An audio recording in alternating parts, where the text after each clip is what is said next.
Plus সংলাপে স্বাগত জানাচ্ছি আমি নাহিদা আফরোজ সুমি। এই প্ল্যাটফর্মের সাথে যারা সম্পর্কযুক্ত রয়েছেন বা যুক্ত রয়েছেন তারা সবাই জানেন আমরা সবসময় চেষ্টা করে থাকি আইনি সহযোগিতার ক্ষেত্রে বা আমাদের বাংলাদেশে বিদ্যমান যে সকল আইনগুলো রয়েছে যা আমাদের জনসাধারণের জন্য উপকারী সেই সব বিষয়গুলো সম্পর্কে কিছুটা ধারণা একেবারে আপনাদের সামনে তুলে ধরার চেষ্টা করে থাকি এবং যেই সেক্টরগুলোতে সেকশনগুলোতে আমাদের আসলে পরিবর্তনেরও প্রয়োজন রয়েছে সেই বিষয়গুলো নিয়ে আসলে আমরা সাধারণত এই জায়গাটাতে কথা বলে থাকি। আমাদের সাথে আমন্ত্রিত অতিথিরা থাকেন, তাদের সাথে কথা বলি এবং অনেক কিছু জানার চেষ্টা করি তাদের কাছ থেকে।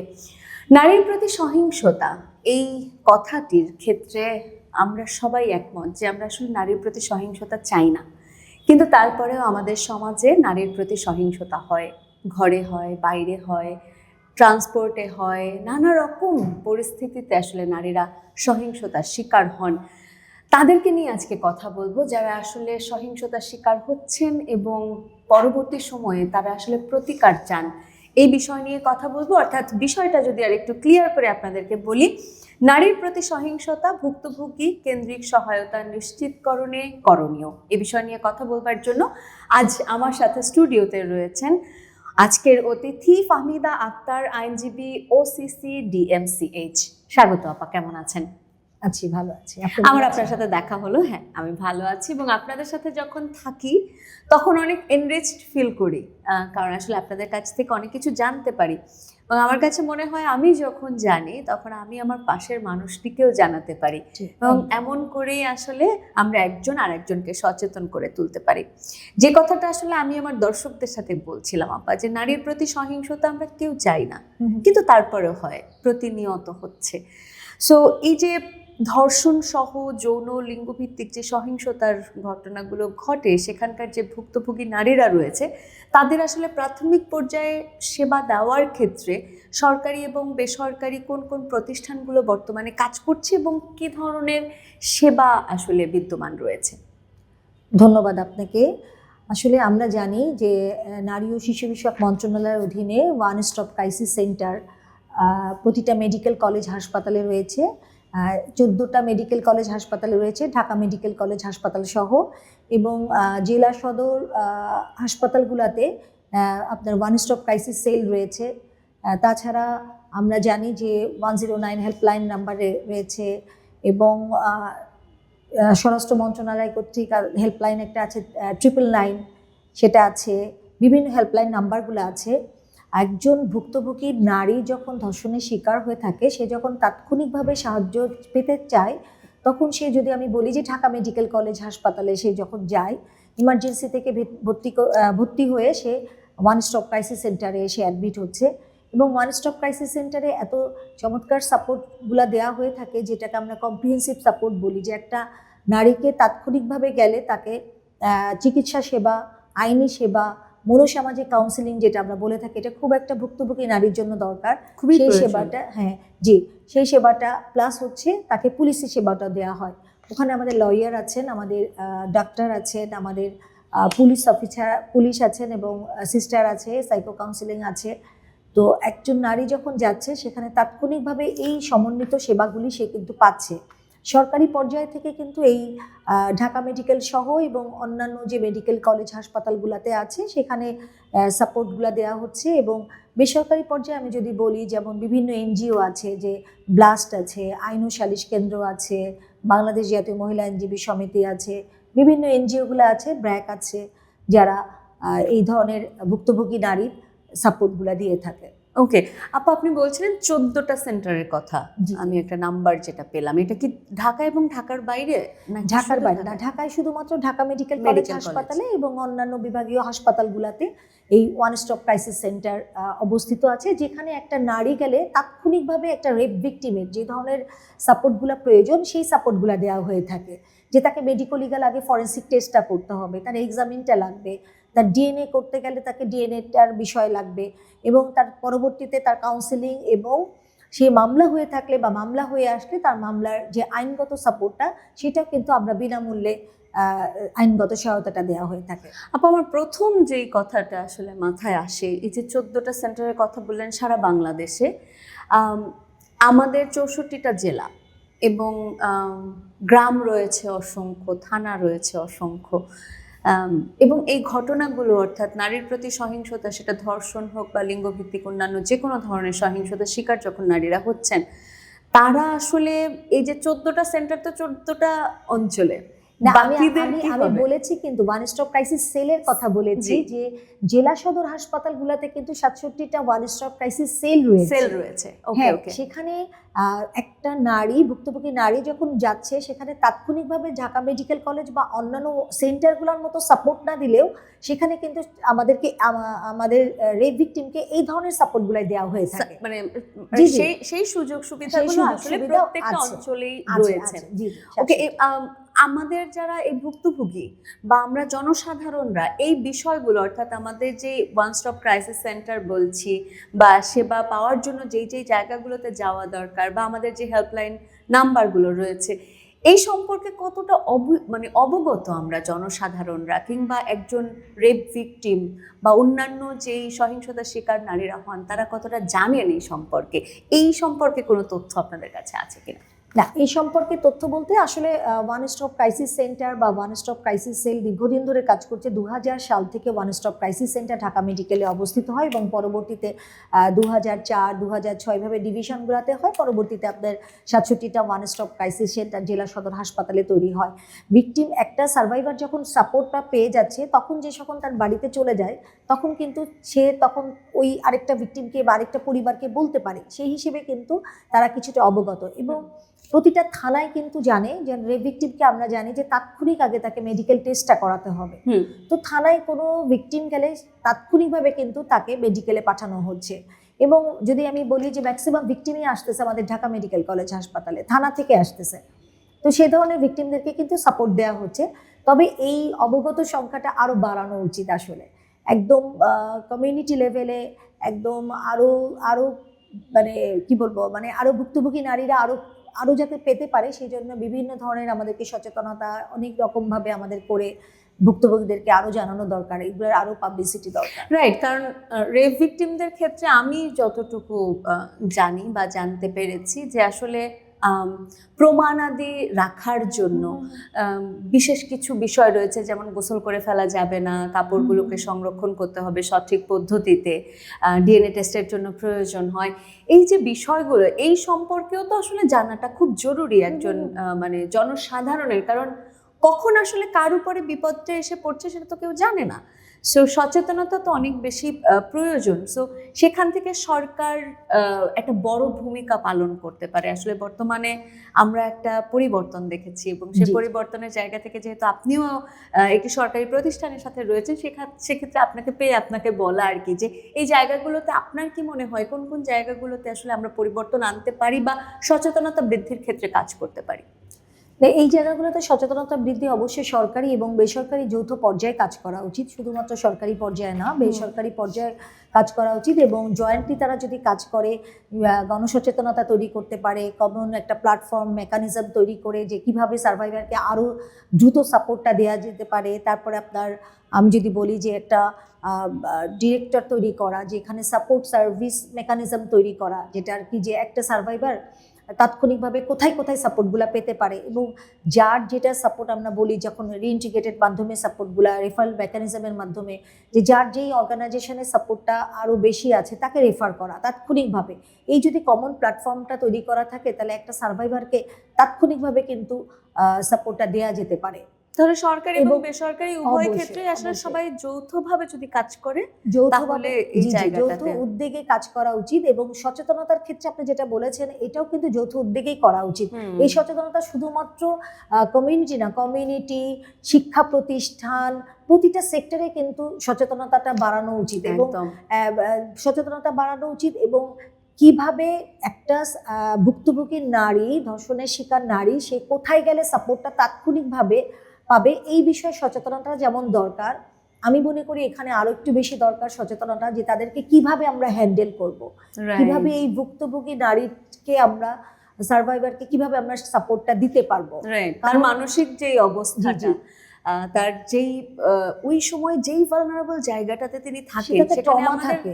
এক্স্যাক্টলি ওই ট্রমাটাকে হ্যান্ডেল করার জন্য আমাদের কতটুকু সংবেদনশীল হওয়া দরকার হ্যাঁ, সেই ব্যাপারটাতেও। সেই ক্ষেত্রে অবশ্যই এখানে কাজ করা উচিত, শুধুমাত্র যে সরকারি পর্যায়ে না, বেসরকারি পর্যায়ে করে, এবং এই সার্ভাইভারের সাথে যারা যারা সংশ্লিষ্ট, যারা যারা যুক্ত আছে, সংশ্লিষ্ট আছে, তাদের সবাইকে কিন্তু এ ধরনের প্রশিক্ষণ দেওয়া উচিত, যে আমরা কিভাবে ভিকটিম সেন্টার্ড অ্যাপ্রোচে তার সাথে কথা বলবো, ভিকটিমকে ব্লেমিং না দিয়ে কিভাবে কথা বলবো, তাকে কিভাবে হ্যান্ডেল করতে হবে। সেক্ষেত্রে সরকার, বেসরকারি যৌথ পর্যায়ে কিন্তু আপনার স্বাস্থ্যকর্মী, এনজিও কর্মী, পুলিশ, আপনার ডাক্তার, যারা এই সার্ভাইভারের সাথে সংশ্লিষ্ট, একটা রেপ ভিকটিমের সাথে তাদের আইনজীবী, সবাইকে কিন্তু এই সচেতনতাটা বা ট্রেনিং দেওয়া দরকার। এক্স্যাক্টলি, কারণ আমি তো আসলে কোনো ধরনের সহিংসতার শিকার হলে পরে প্রথমে হয়তো আমি পুলিশ স্টেশনে যাব, তো সেখানে গেলে পরে ওই ব্যক্তি যদি আমার সাথে আসলে সংবেদনশীলভাবে কথা না বলেন, তাহলে আমি আসলে আরেকটা স্টেপ যে সামনে দিব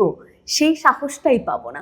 আপনি অনেকগুলো সেকশনের কথা বললেন, অনেকগুলো জায়গার কথা বললেন যেখানে গেলে আসলে সহযোগিতাটা পেতে পারেন একজন সহিংসতায় শিকার নারী। আসলে কি এই সেক্টরগুলো প্রপারলি কাজ করছে, বা যেটা করছে সেটা কি আসলে পর্যাপ্ত? না, অবশ্যই কাজ করছে। যেমন আমি বলি, আমাদের সরকারি পর্যায়ে যে one stop crisis centre, one stop crisis cell রয়েছে, হেল্পলাইন নাম্বার রয়েছে 109, যে তাৎক্ষণিকভাবে সার্ভাইভারদেরকে বিনামূল্যে কিন্তু এই সাপোর্টটা নেওয়া যেতে পারে।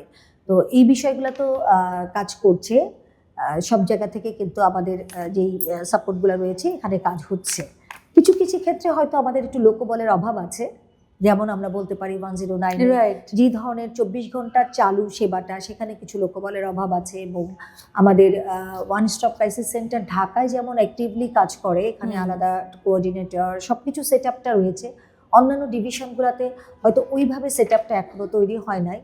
তো এটা যদি করা যায় তাহলে হয়তো আরেকটু অ্যাক্টিভলি, আরেকটু সুন্দরভাবে কাজগুলো আর একটু ভালোভাবে হবে।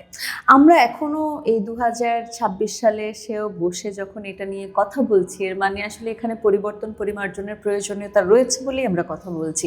সেই জায়গা থেকে একটু জানি যে আসলে ভুক্তভোগী নারীরা যখন এই ধরনের সাপোর্টগুলো পাওয়ার জন্য যান, তারা কি এখনো কোনো ধরনের কোনো প্রতিবন্ধকতার শিকার হন? মানে মানসিকভাবে যেই শক্তিটা তাদের প্রয়োজন, কিংবা যেই সাপোর্টগুলো প্রয়োজন, সব কি আসলে প্রপার ওয়েতে পাচ্ছেন কিনা? হ্যাঁ, আপনি এটা ঠিক বলেছেন যে প্রতিবন্ধকতা, আসলে প্রতিটা ক্ষেত্রেই কিন্তু আমাদের নারীদের একটা প্রতিবন্ধকতা রয়েছে না। আমরা যদি বলি যে আমাদের কিছু প্রাতিষ্ঠানিক প্রতিবন্ধকতা, সামাজিক প্রতিবন্ধকতা, কিছু অর্থনৈতিক বিষয়গুলো রয়েছে, একটা ভুক্তভোগী নারীর কিন্তু সহজে সেই সাপোর্টগুলো নিতে পারে না, বা নিতে চাইলেও তার কাছে একটা বাধা হয়ে দাঁড়ায়। যেমন যখন একটা নারী রেপের শিকার হচ্ছে, তখন কিন্তু আমরা সহজে তাকেই দোষ দিয়ে থাকি, যে তুমি ওখানে গিয়েছিলা কেন, তুমি ওই ড্রেসটা পরেছিলা কেন, তুমি ওখানে না গেলে হয়তো অনেক বড় একটা ভূমিকা, জি তুমি ওখানে না গেলে তো রেপের শিকার হতা না, তুমি গেলা কেন, সন্ধ্যার সময় তুমি ফ্রেন্ডের সাথে মিশতে গেলা কেন, তারা বললো তুমি ওইখানে কফি শপে চলে যাবা। এই যে বিষয়গুলি থাকে, যে একটা ভুক্তভোগী নারী যখন রেপের শিকার হচ্ছে, সে কিন্তু ভয় লজ্জা আগে চিন্তা করে আমাদের সোশ্যাল স্টিগমাটা কোথায়, আমাদের সে তাকেই আবার দোষারোপ করবে। এবং যখন এই বিষয়টা, ঘটনা তার পরিবার জানে, পরিবারও কিন্তু একই লজ্জার ভয়ে কিন্তু সে কাউকে ডিসক্লোজ করতে চায় না বিষয়টা, যে না থাক, বলার দরকার নেই, কারণ এটা পাশের পরিবার জানবে, সমাজে আগে আমার মেয়েকে এটা খারাপ বলবে, পরবর্তীতে যে বিয়ে দিতে পারবো না, রাইট, ওটা তো একটা আলাদা ইস্যু আছে। এবং সেক্ষেত্রে কিন্তু একটা বড় বিষয় বাধা হয়ে দাঁড়াচ্ছে। পাশাপাশি আমি যদি বলি যে একটু যে বিভিন্ন, আমরা বলছি সরকারি বেসরকারি উদ্যোগে বিভিন্ন আইনি সেবাগুলা ভুক্তভোগী নারীকে দেওয়া হচ্ছে, কিন্তু অনেক ক্ষেত্রে কিন্তু নারীরা হয়তো এটা জানছে না, বা এটা সেবাটা পেতে গেলে যে তাৎক্ষণিকভাবে সব রকম সেবাগুলি সে যে পাবে, এই বিষয়টাও কিন্তু সে জানে না। এবং অনেক ক্ষেত্রে যেটা আপনি বললেন যে থানায় গেলে পরে তাদেরকে যেটা আচরণটা করা হয়, অনেক ক্ষেত্রে এই বিষয়টা যখন একটা রেপ ভিকটিম কিন্তু সে চিন্তা করে আমি থানায় যাব, থানায় গেলে পুলিশ আমাকে কি বলবে, পুলিশ আমাকে আবার জিজ্ঞেস করবে। এই যে তাকে জিজ্ঞেস করা হলে তার যেটা মানসিক একটা চাপ পড়ে, সে যে তখন একটা ট্রমার মধ্যে থাকে একটা রেপ ভিকটিম, এবং আরও বেশি সে ট্রমার মধ্যে দিয়ে যায়। এই বিষয়গুলা কিন্তু সে বাধা পাওয়ার কারণে সে আইনি পদক্ষেপটা নিতে চায় না। আবার চিন্তা করে আমি যদি মামলা করি, মামলা একটু লিঙ্গারিং প্রসিডিউরে শেষ হয়, আমরা জানি আমাদের প্রতিবন্ধকতাগুলো কোথায়, সেক্ষেত্রে আমি মামলাগুলা করব না। তাছাড়া আমি আরেকটা বাধা মনে করি যে একটা ভুক্তভোগী নারী সহজেই সে যেতে পারে না, তার অর্থনৈতিক কিছু সীমাবদ্ধতা রয়ে থাকে। এক্স্যাক্টলি। অর্থনৈতিক সীমাবদ্ধতার কারণে কিন্তু সে কিন্তু সেই সাপোর্টটা নিতে চায় না। হয়তো বা আমরা বলছি যে ওয়ান স্টপ ক্রাইসিস সেন্টার বা সেল এখানে আছে, আপনি যেটা বলেছেন সব জায়গায় আপনি ইন্ডিয়ান লেভেলের কোনো নারীকে যদি উদ্ধার করে যদি ওখানে নেওয়া হয়, এই আনা নেওয়া তার যেটা খরচ, আমরা জানি যে ওয়ান স্টপ ক্রাইসিস সেন্টার থেকে বিনা পয়সায় সহযোগিতা দেওয়া হয়, লিগাল এড সার্ভিস থেকে আইনগত সহায়তা দেওয়া হয় বিনা পয়সায়, কিন্তু তার আসা যাওয়ার খরচটা কিন্তু বা কেউ দিয়ে দিচ্ছে না। কেউ দিচ্ছে না। বা একটা ওই ভুক্তভোগী নারীর পরিবার যে তাকে নিয়ে যাবে, তার ডে লেবার একজন হলে পরে তার সারাদিনের খরচটা কেউ দিচ্ছে না। আমার মামলা হলে পরে যখন সাক্ষী দিতে যাব, মামলা কোর্টে যাব, তখন কিন্তু দেখেন এই যে বাধাগুলো রয়ে যায়, এই বিষয়গুলো চিন্তা করে কিন্তু একটা ভুক্তভোগী নারী সহজে সে নিতে পারে না। মানে যেই ঘরে নুন আনতে পান্তা ফুরায়, সেই ঘরে আসলে আমি ওয়ান স্টপ ক্রাইসিস সেন্টারে গিয়ে সেই সেবাটা গ্রহণ করব, সেই জায়গাটার জন্য অনেকখানি এনজিওর কাছে যাব, মানে সেখানে আসলে মনের অনেকখানি শক্তির প্রয়োজন হয়। পারিপার্শ্বিকতা যদি আসলে আমাদেরকে ওইভাবে সাপোর্টটা না করে, তাহলে আসলে একজন নারীর পক্ষে ওইখান পর্যন্ত যাওয়াটাই অনেক বেশি কঠিন হয়ে যায়। আপা, আপনি অনেকবারই এসছে আমাদের কথার মাঝখানে যে সরকারি এবং বেসরকারি প্রতিষ্ঠানগুলো একত্রিত হয়ে যদি কাজ করে, তাহলে আসলে এই সমস্যার সমাধানে আমরা অনেকখানি পথ এগিয়ে যেতে পারি। এক্ষেত্রে আপনার আসলে কোন কোন জায়গাগুলোতে পরিবর্তন আনা যায়, আপনার কি সাজেশন থাকবে?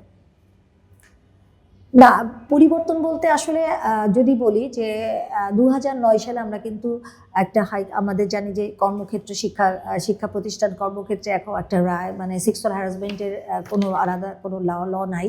2009 সালে একটা হাইকোর্টের একটা গাইডলাইন দিয়েছিল এবং সেই অনুযায়ী ল হওয়ার কথা ছিল। 2026 সাল পর্যন্ত হয়ে গিয়েছে, আমরা কিন্তু এই লটা এখনো পাইনি, আমরা এটা সবাই জানি। তো সেক্ষেত্রে যে one stop crisis centre, cell বা বিভিন্ন এনজিও যারা কাজ করছে ভুক্তভোগী নারীর পাশে দাঁড়িয়ে, সবাইকে, সরকার এবং বেসরকারি সবাইকে কিন্তু সমন্বিত পর্যায়ে কিন্তু কাজ করতে হবে। আমি এর আগেও বলেছি যে সমন্বিতভাবে যে একটা রেফারেল মেকানিজম তৈরি করা, একটা গাইডলাইন, একটা কমন একটা ডিরেক্টরি তৈরি করা, যে কোন অর্গানাইজেশন কোন সাপোর্টটা দিচ্ছে এবং ওই ভুক্তভোগী নারীটা কোথায় গেলে তাৎক্ষণিকভাবে সাপোর্টটা পাবে। যেমন আমি বলি যে ভিকটিম সাপোর্ট সেন্টার আছে, তারপর one stop crisis centre. One stop crisis সেন্টারে ভর্তি হয়ে যাওয়ার পর অনেকের ক্ষেত্রে শেল্টারের সাপোর্ট লাগে, তাহলে গভর্নমেন্টের শেল্টার হোম আছে, কিন্তু এনজিওগুলোরও শেল্টার হোম আছে। এখানে আমার কাছে মনে হয় যে শেল্টার হোমের সংখ্যাটা আরও বাড়ানো দরকার, কারণ একটা ভুক্তভোগী নারী তার অনেক ক্ষেত্রে শেল্টারের সাপোর্ট প্রয়োজন হয়ে থাকে এবং বিভিন্ন লেভেলের থেকে তারা আসে। হ্যাঁ, তো তখন সেক্ষেত্রে শেল্টার সাপোর্টটা তার অনেক প্রয়োজন হয়ে থাকে। আপনাদের যে মানে হেল্পলাইন যে নাম্বারগুলো রয়েছে, সেখানেও আসলে মানুষ ফোন করলেই যে সকল রকমের সেবাটা তারা তাৎক্ষণিকভাবে দিতে পারছে তাও না, কারণ সেখানেও যতটুকু আমি শুনেছি যে আসলে মানে লোকবলের অভাব রয়েছে। হ্যাঁ, ওখানে আমাদের একটু 109 যে হেল্পলাইন নাম্বারটা 24 ঘন্টা আমরা বলছি ফ্রি সার্ভিস দিচ্ছি, ওখানে একটু লোকবলের অভাব আছে। আমরা আশা করছি যে হয়তো আমরা এটা খুব তাড়াতাড়ি একটা ওভারকাম করতে পারবো এবং লোকবল নিয়ে আরেকটু ভালোভাবে আমরা এই সেবাগুলো দিতে পারবো। এবং পাশাপাশি যেটা আপনার যে শুধুমাত্র সরকারি বেসরকারি সমন্বিতভাবে যে এই কমন ডিরেক্টরি থাকবে, ভিকটিম সাপোর্ট সেন্টার থাকবে বা ভিকটিমকে সাপোর্ট দিব তা না। আমার কাছে মনে হয় এগুলো একটা সুষ্ঠু মেকানিজম তৈরি করে এটা মনিটরিংয়ের ব্যবস্থাটা করা দরকার, যে আসলে আমরা কে কীভাবে কাজ করছি, কার জবাবদিহি কতটুকু। সুচ্ছ জবাবদিহি থাকলে পরে আপনি দেখবেন কাজটা কিন্তু আরেকটু ভালোভাবে করা যায়। যে ভিকটিম সেন্টার অ্যাপ্রোচে আমরা যখন কাজ করব, তখন আমরা আরেকটু ভালোভাবে কিভাবে কাজটা করতে পারবো। ভিকটিমদের শেল্টার, তারপরে ভিকটিমদেরকে কাউন্সিলিংয়ের পাশাপাশি ভিকটিমদেরকে ফিনান্সিয়ালি যে ইন্টিগ্রেট করা দেওয়ার, তাদেরকে পুনর্বাসনের ব্যবস্থা করা, এটা কিভাবে আরেকটু করা যায়। এই বিষয়গুলো কিন্তু যৌথভাবে সমন্বিতভাবে কাজ করলে আমার কাছে মনে হয় যে আমরা আর একটু সুন্দরভাবে কাজগুলো করতে পারবো। খুবই গুরুত্বপূর্ণ একটা বিষয় তুলে ধরলেন আপা, সেটা হচ্ছে জবাবদিহিতার জায়গা। কারণ আসলে আমাদের বাংলাদেশের বর্তমান পরিস্থিতি বা আমরা যদি বিগত 20 বছর 10 বছর ধরে যদি দেখে আসি, আসলে অনেকগুলো উপায়ে বা আমাদের অনেকগুলো সাপোর্ট সিস্টেম তৈরি হয়েছে, কিন্তু সেটা প্রপার কাজ হচ্ছে না বলেই আসলে দেখা যায় যে নারীরা বা এখনো যে কোনো ধরনের সহিংসতার কথাই যদি বলি, আমি নারীর কথা বাদ দিয়ে যদি আসলে সর্বোপরি বলি, তাহলে আসলে কাজটা ধীর গতি, আমার আসলে মানুষ এখনো বলে যে কি যেন পুলিশে ধরলে এক ঘা, মানে এরকম নানা রকমের কথা আছে যে মানুষ আসলে পুলিশের কাছে যেতে চায় না, মানুষ থানায় আসলে গেলে ভয় থানায় পায়। যেতে ভয় পায়, ভয় পায়। মানুষ আদালতে যেতে চায় না, আদালতের বারান্দায় হাঁটতে হাঁটতে জীবন শেষ হয়ে যাবে, এরকম নানা রকমের কথা আসলে বলে মানুষ। ওই ভীতিটা যে ঢুকে গেছে মানুষের মধ্যে, সেখান থেকে বের করে নিয়ে আসতে হবে। আদালত যে এখন আসলে জনসাধারণের বন্ধু সুলভ, এখন যে পুলিশ যে তার কর্তব্যটা ঠিকমতো পালন করছে, এই বিষয়গুলো আসলে প্রপারলি তাহলে জনসাধারণকে জানানোটা খুব জরুরি। না, এটা অবশ্যই দরকার, জি। এটা জনসাধারণকে অবশ্যই দরকার। এবং আমরা সবাই জানি কিন্তু প্রতিটা থানায় কিন্তু শিশু হেল্প, নারী বান্ধব একটা পুলিশ অফিসার রয়েছেন, হেল্প ডেস্ক নারী যে রয়েছে, নারীর কথাটা আরেকজন নারীকে নারীকে বলতে বলতে পারবে। পারবে। হ্যাঁ হ্যাঁ, জি জি। তো এই বিষয়গুলো কিন্তু আছে। এবং আপনি যেটা বললেন আদালতের বারান্দায় ঘুরে বেড়াচ্ছে, এই বিষয়গুলো কিন্তু একটু হলেও কমে আসছে। কারণ এক্স্যাক্টলি হ্যাঁ, দ্যাট। আমরা চাচ্ছি যে দ্রুত মামলার বিচার, এবং সরকারও চাচ্ছে দ্রুত মামলার বিচারটা করানো। সেক্ষেত্রে কিন্তু আপনি দেখবেন যে গত বছর আপনার শিশু ধর্ষণ অপরাধ ট্রাইব্যুনাল আলাদা একটা গঠন করা হয়েছে, যে শিশু রেপগুলোকে আলাদাভাবে বিচার করে দ্রুততম সময়ের মধ্যে কিভাবে মামলার বিচারটা নিষ্পত্তি ঘটাতে পারে। করতে পারে সেই বিষয়টা। যেমন মাগুরায় যে আসিয়ার একটা ঘটনা ছিল, আমরা দেখেছি খুব দ্রুত সময়ের মধ্যে কিন্তু এই মামলাটা বিচার নিষ্পত্তি করেছেন। তো সেক্ষেত্রে আদালতের দ্রুততম সময়ের মধ্যে যদি আমরা বিচার প্রক্রিয়াটা, আসলে মামলার বিচার প্রক্রিয়া বলতে গেলে এখন আবার অন্যদিকে চলে যেতে হবে। মামলার তদন্ত আছে, Right. সাক্ষী আছে, সবকিছু একমাত্র সাক্ষীর সুরক্ষা আছে। রাইট। তো এই বিষয়গুলো শুধুমাত্র আমরা আদালতকে দোষ দিতে পারবো না, যারা সংশ্লিষ্ট সবাই জড়িত আছে তাদের সবারই জবাবদিহিতা থাকতে হবে। সুষ্ঠু সুন্দরভাবে যদি আমি কাজগুলোকে করতে পারি দ্রুত সময়ের মধ্যে, আমার টাইমের যদি আইনের কথা বলি, যেমন নারী শিশু নির্যাতন দমন আইনে রয়েছে, এই আইনের মধ্যে যে টাইম বাউন্ডটা বেঁধে দেওয়া হচ্ছে, একটা রেপ ভিকটিমকে ইনভেস্টিগেশন কতদিনের মধ্যে করতে হবে, বিচার প্রক্রিয়াটা কতদিনের মধ্যে শেষ করতে হবে, এই প্রক্রিয়াটা যদি আমরা মেনটেন করতে পারি, আমার মনে হয় আমরা দ্রুততম সময়ের মধ্যে আমরা মামলার বিচারগুলো নিষ্পত্তি করতে পারি। একদম, আমরাও সেটাই বিশ্বাস করি এবং আশাও রাখি। তার পাশাপাশি আমরা আমার কাছে যতটুকু মনে হয়, একজন মিডিয়া কর্মী হিসেবে আমার কাছে মনে হয় যে আসলে এই যে সহায়তা প্রদানকারী যে সকল বেসরকারি প্রতিষ্ঠান রয়েছে, সরকারি প্রতিষ্ঠান রয়েছে, তাদের সাথে আসলে মিডিয়ার একটা সম্পর্ক যদি অবশ্যই স্ট্রংলি এটা থাকে। দরকার একটা, আমি হয়তো মিস করেছি। রাইট আপা, যে এই জায়গাতে আমি সমন্বিত উদ্যোগ যেখানে আপনি বলেছেন, আমরা বলেছি যে সরকারি বেসরকারি, সেখানে কিন্তু একটা পার্ট অবশ্যই আসতে হবে, মিডিয়াদেরকে সংশ্লিষ্টতা রাখতে হবে। রাইট আপনার ক্যাম্পেইনের মাধ্যমে অ্যাওয়ারনেস যখন প্রোগ্রামগুলো হবে তখন কিন্তু আপনার মিডিয়ার ভূমিকাটা অনেক এবং ঘরে ঘরে পৌঁছে যাওয়ার ক্ষেত্রে এটা একটা বিশাল মাধ্যম। অবশ্যই। আমি যদি এটার সাথে একটা রেফারেন্স টানি, যে একসময় মানে স্যালাইনের একটা ডায়রিয়ার প্রচুর প্রকোপ ছিল।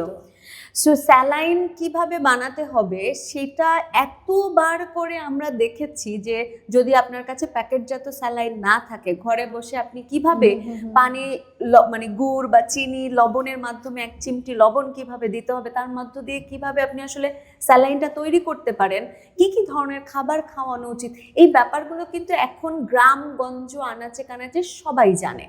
এখন ঘরে যদি প্যাকেটজাত স্যালাইন নাও থাকে, তাও কিন্তু একজন শিশু পানির অভাবে বা পানির ঘাটতির কারণে কেউ অতখানি সিরিয়াস পর্যায় পর্যন্ত চলে যায় না।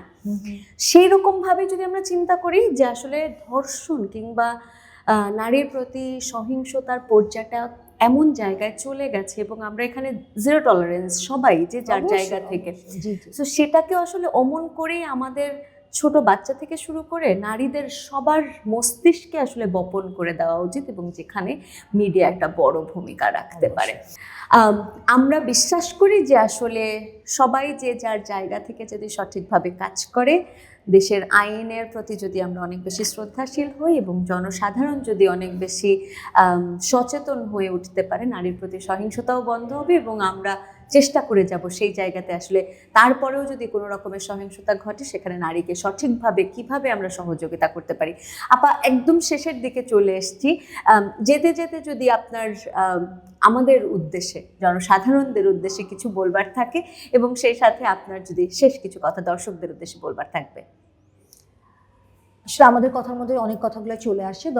দর্শকদের উদ্দেশ্যে আমি বলবো, একজন ভুক্তভোগী নারী যদি রেপের শিকার হয়ে থাকে, অবশ্যই সে তাৎক্ষণিকভাবে আগে দ্রুততম সময়ের মধ্যে যে নিকটস্থ যে মেডিকেল কলেজ হসপিটাল থাকবে, সেখানে সে মেডিকো লিগাল এক্সামিনেশন, যেটা আমরা ফরেন্সিক টেস্ট করছি, অবশ্যই সেখানে যাবে। সে গোসল না করে আগে দ্রুততম সময়ের মধ্যে সে মেডিকেলের চিকিৎসা নেবে, এবং সংশ্লিষ্ট থানা যদি কাছে হয়ে থাকে সে থানায় ইনফর্ম করবে, কারণ থানায় মামলা করাটা জরুরি। চিকিৎসা নেওয়ার পর সে মামলা করতে পারে এবং পরবর্তীতে যে সরকারি যে পদক্ষেপগুলো রয়েছে এবং বেসরকারি যে সাপোর্টগুলো রয়েছে, সেখানে সমন্বিত যে সেবাগুলো রয়েছে সেই মাধ্যমে সেই সাপোর্টটা নিতে পারে। অনেক অনেক ধন্যবাদ আপা, আপনি আপনার ব্যস্ত সময়ের মধ্য থেকে আমাদেরকে সময় দিলে এবং এই গুরুত্বপূর্ণ বিষয়গুলো আমাদের সামনে তুলে ধরলেন। খুব ভালো থাকবেন, আবার দেখা হবে। আপনাকেও ধন্যবাদ। সুপ্রিয় দর্শক, এই যে আমাদের আলোচনা বা আমাদের কথাবার্তা, সেটার পেছনে মূল উদ্দেশ্য হচ্ছে আমরা যেন সুন্দর একটা জীবন পাই। আমরা যদি কোনো রকমের কোনো বিপদের সম্মুখীন হই, সেই বিপদ থেকে উদ্ধার পাওয়ার জন্য কিংবা ন্যায় বিচার পাওয়ার জন্য আমাদের স্টেপগুলো কী হওয়া উচিত সেটা জানাটা খুব জরুরি। এবং আজকের এই আলোচনার মধ্য দিয়ে নারীর প্রতি সহিংসতা, সেটা ধর্ষণ থেকে শুরু করে অন্যান্য লিঙ্গভিত্তিক যে সকল সহিংসতা রয়েছে, সেই সহিংসতার জায়গায় যদি আমরা শিকারের সম্মুখীন হই তবে আমাদের কি করণীয় সেটা অন্ততপক্ষে এতটুকু আলোচনার মধ্যে আমরা তুলে ধরতে পারলাম।